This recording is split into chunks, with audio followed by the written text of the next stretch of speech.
जिल्हाधिकारी कार्यालयातील नियोजन भवनामध्ये महाराष्ट्र लोकसेवा हमी कायद्याच्या प्रशिक्षणासंदर्भात बैठक बोलवण्यात आली होती।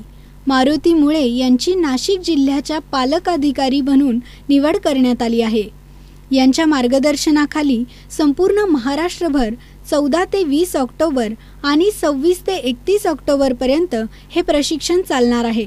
55,000 मुलींना प्रशिक्षण देण्याचं उद्दिष्ट असल्याची माहिती मारुती मुळे यांनी दिली। सामान्य प्रशासन विभागाने यशदाच्या वतीने जिल्हा स्तरावर जिल्हा प्रशिक्षण संस्था यांच्या वतीने जिल्हाधिकारी कार्यालयामध्ये संसाधनांचा वापर करून हा प्रोग्राम घेण्यासाठी नियोजन केलेलं होतं। त्यानुसार नाशिक जिल्ह्याचा पालक अधिकारी म्हणून माझी नियुक्ती झालेली आहे आणि हा कार्यक्रम आपण प्रथमतः 9 तारखेला ट्रेनिंग ऑफ ट्रेनर्स म्हणजे प्रशिक्षकांचे प्रशिक्षण असं आयोजित केलेलं होतं। यासाठी 82 लोकांनी प्रशिक्षण घेतलेलं आहे। तदनंतर एक पुढे 6 दिवसासाठीचा कार्यक्रम हा आपण घेत आहोत। यामध्ये 14 ते 20 या कालावधीमध्ये प्रत्येक दिवशी 120च्या संख्येनं प्रत्येकी 60चे 2 वर्ग करून आपण पदनिर्देशित अधिकारी, द्वितीय अपीलेट अधिकारी, प्रथम अपील अधिकारी व कार्यालय प्रमुख यांचं प्रशिक्षण घेणार आहोत।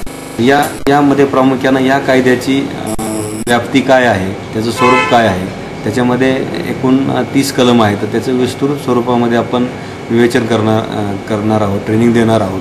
तर त्याचे प्रोफॉर्मे काय आहेत, काही डिपार्टमेंटनी 14 ते 15 डिपार्टमेंटनी साधारणतः 240 सेवा ह्या नॉमिनेटेड केलेल्या आहेत, नोटिफाय केलेल्या आहेत। तर त्या सेवा काय आहेत, त्या किती कालावधीमध्ये द्यायच्या आहेत आणि याच्यामध्ये महत्त्वाचा जो आहे की पात्र व्यक्तींना पारदर्शक, कार्यक्षम, समयोचित लोकसेवा देण्याकरिता सर्व शासकीय विभाग आणि इतर प्राधिकरण यांच्यामध्ये पारदर्शकता आणि उत्तरदायित्व निर्माण करणे आणि सर्व अधिकारी कर्मचाऱ्यांची संवेदनशीलता वाढवणं आणि अधिक कार्यक्षमतेने काम करणं हा मुख्य हेतू ठेवून आपण प्रशिक्षण आयोजित करत आहोत। या बैठकीस यशदाचे विषय तज्ञ DK म्हस्के, अल्पबचत अधिकारी डॉक्टर धर्मेंद्र मुर्हेकर, भूमी उपनिबंधक माने उपस्थित होते। सी न्यूज सर्वांच्या सोबतसाठी प्रतिनिधी सचिन गायकवाड, नाशिक।